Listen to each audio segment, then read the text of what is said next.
O sistema tributário no Brasil hoje, ele é um sistema que penaliza o consumo e de alguma forma beneficia quem ofere a renda. Então, a carga tributária, se nós dividíssemos em duas partes, eu diria que o consumo tem uma carga tributária maior e a parte da renda tem uma carga tributária menor. Isso faz com que quem consome mais em relação ao percentual da renda, por exemplo, as pessoas mais pobres, sejam penalizadas. Quando a gente compara os países desenvolvidos com o Brasil, nós temos uma situação de a tributação maior na renda, sobre a renda do patrimônio e uma tributação menor sobre o consumo. O Brasil, especificamente, a tributação ela é muito mais focada, como eu disse, no consumo e menos focado na renda. Esse é um dos grandes problemas que a gente tem hoje no sistema tributário brasileiro. Então, eu diria que direcionar a tributação para um cenário de tributar a renda e não o consumo seria talvez a prioridade número 1 para fins de reforma tributária. Um outro ponto de reforma tributária, que talvez fosse a prioridade número 2, é justamente a complexidade da tributação no Brasil. Então, eu tenho a complexidade no sentido de apuração dos tributos e eu tenho a complexidade no sentido de quantidade de tributos que existem hoje no Brasil. Então, são muitas legislações, muitas alterações diárias que a empresa tem que se atualizar e isso faz com que o custo de gestão dessa área tributária ela seja bastante elevada comparada com os outros países.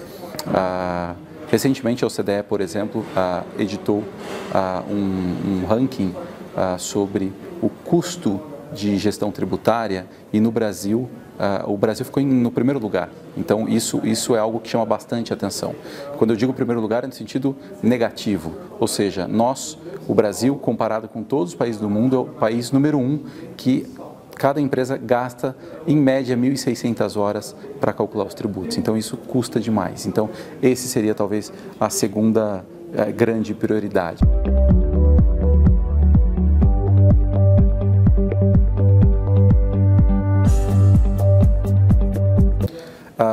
Existe um texto já tramitando no Congresso para aprovação, que é a PEC 293 de 2004, que ela basicamente ela corrobora ou ela busca alterar esses dois pontos que são, na minha visão, a prioridade 1 e 2 de uma reforma tributária hoje no Brasil.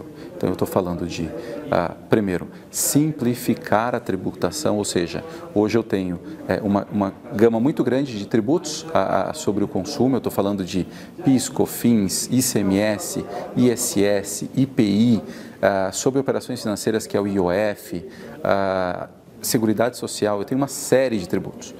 Essa quantidade ela precisa ser reduzida, ela precisa ser otimizada.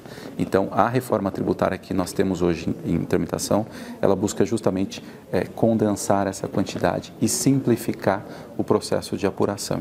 A instituição de um imposto sobre operações de bens e serviços que busca substituir alguns tributos sobre o consumo, os principais, por exemplo, como eu disse, ICMS, PIS, COFINS, o ISS, IPI, o IOF, e aí nós teríamos no Brasil apenas um tributo que seria o IBS, né, que seria um imposto com operações de bens e serviços. Seria um tributo administrado em âmbito estadual e depois teria um segundo tributo que seria um IBS específico que seria administrado pelo governo federal.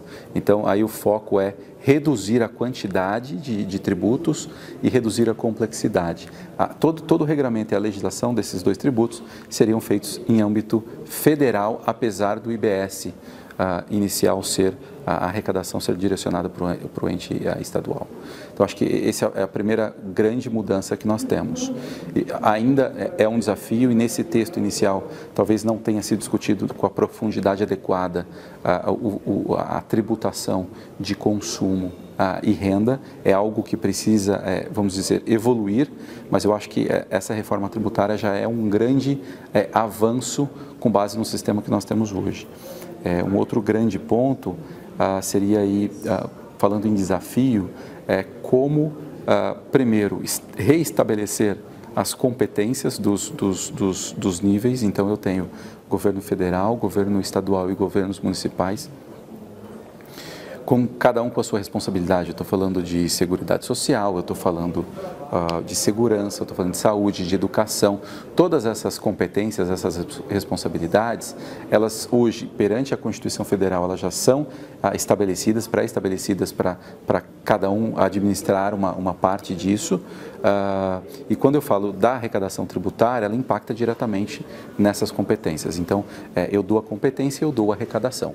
À medida em que eu altere eventualmente essa distribuição dessa arrecadação, talvez eu tenha a necessidade de rever essas competências. Então, talvez o grande ponto seria como discutir o reestabelecimento, o ajuste das competências e da arrecadação do novo imposto que seria aprovado na reforma tributária. Eu acho que esse é o ponto mais desafiador, tanto do ponto de vista técnico, do ponto de vista de budget, quanto do ponto de vista de apoio político e força política para a aprovação.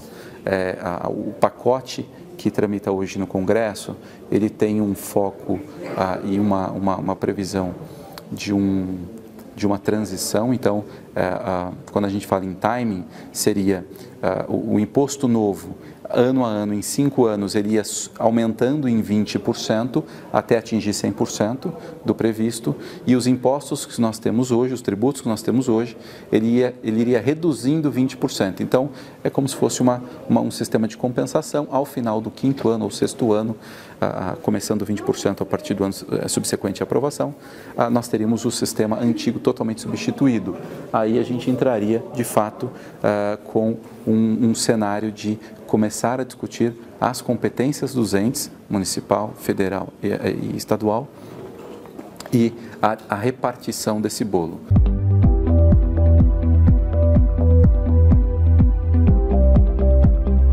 Muito provavelmente, no primeiro semestre de 2019, já é consenso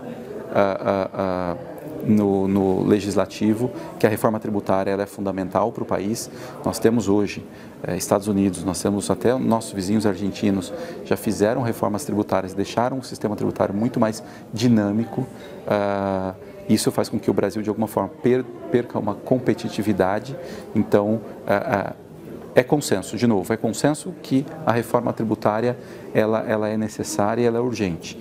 É consenso que no Brasil nós temos um sistema, vamos dizer, caótico do ponto de vista de complexidade e de custo de gestão. Então, eu tenho muita segurança em dizer que o novo governo vai colocar esse tema na mesa para discussão e para aprovação. Talvez possa haver aí algum ajuste, algum ponto que eventualmente seja deixado para um segundo plano, mas eu acho que alguns pontos da reforma elas representam para a gente um grande avanço. Então, assim, falando em timing de novo, eu diria que muito provavelmente no primeiro semestre de 2019 vai ser colocado em votação e a gente espera realmente que haja uma aprovação. Eu estou falando de Câmara dos Deputados, eu estou falando de Senado, tem todo um regramento para ter uma emenda à Constituição, mas de todo modo, de novo, é consenso e é algo que a gente precisa de forma urgente e no curto prazo.